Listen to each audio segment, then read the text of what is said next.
I don't know if everybody understands that this, quote, delay is something that the Pennsylvania legislature mandated.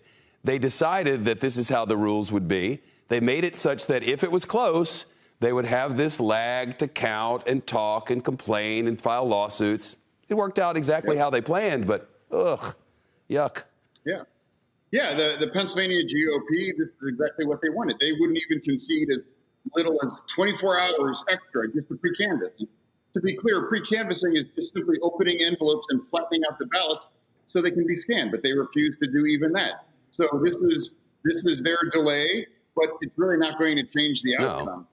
No. You know, math is math, and it's been advancing all day, as your report noted, and it's heading towards a conclusion.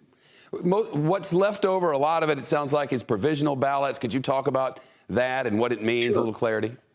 Yeah. Provisional ballots are kind of like the fail-safe of the electoral process here, where they can't ultimately verify, or there's an issue, and then you're still afforded the chance to vote. And in Pennsylvania, this election, a lot of those, I suspect, are people that just were moved or unmoored by the Republican propaganda about mail-in ballots, that you can't trust the mail service. So people took their ballots to the poll and they spoiled them, or they didn't bring everything, so they had to use a provisional ballot. So they are strongly correlated with mail-in ballots. Mail-in ballots are strongly correlated with the vice president, and they are centered in areas that went wildly skewed for the vice president. So these are, I suspect, to be a rich mine of Biden votes, for sure. Well, the numbers have changed while we were talking, Lieutenant Governor. Vice President Biden was leading by 16,700 votes, and now you can see that he's leading by 19,647. And, you know, an interesting thing, even in your red counties with the mail-ins and all of the leftovers, kind of, as I've been calling them, even in your red counties, he's won. I mean, from what I've seen, it looks like he's won every one of these drops. Yeah, well, and that's the point. Like, mail-in ballots is highly predictive of Democratic intent to vote in Pennsylvania in this cycle. And it doesn't matter how red the county is, more than likely that ballot is going to be for Joe Biden.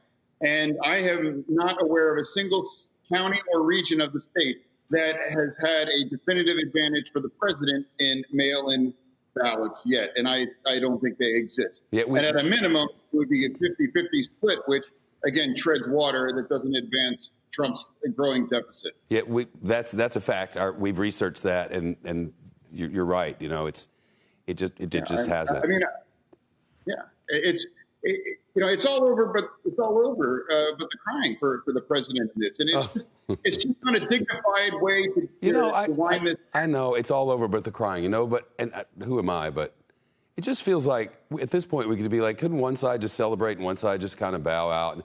And we've been coming at each other so hard for so long. It's so destructive. Both sides, Lieutenant Governor, respectfully. You know, the irony, my irony, is that I don't think the president could have run a better race in Pennsylvania. You know, he blew through margins in some of these counties into the 80s, and he barnstormed, and he came up a little bit short. And I don't know why he would choose to go out in such a outlandish and completely fabricated way.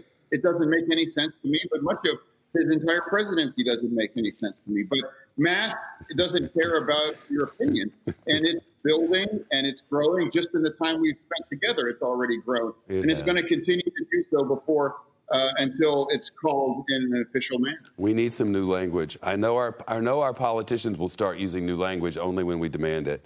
But Lieutenant Governor Fetterman, it's very nice to talk to you. Good luck to you and yours, and thank you. And don't fly, Eagles fly. Enough already. We hate your Eagles. Oh, my God. Get out. You got to go. Here we go with the Steelers. Just get on out. It's fine. Good luck. Shepard Smith here. Thanks for watching CNBC on YouTube.